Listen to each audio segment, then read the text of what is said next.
திருச்செந்தூர் கோயிலிலே வேளாடணும் சண்முகா,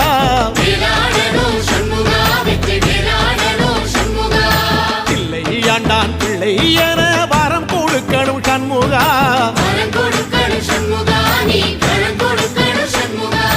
கண்ணுபடும்படி சண்முகா இந்த காலம் முழுவதும் சண்முகா, உன்ன நினைக்கிற சண்முகா நல்ல செல்வம் பொழிக்கணும் சண்முகா, சொன்ன வரங்களை அள்ளி கொடுக்கிற கொடை வள்ளலே சண்முகா, கோடி வணக்கம் சண்முகா, பல கோடி வணக்கம் சண்முகா.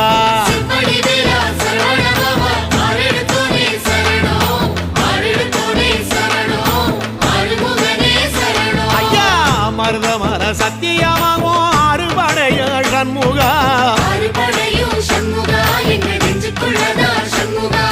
தங்கரதா ஏறி வந்து நீ எட்டி பாறையா சண்முகா.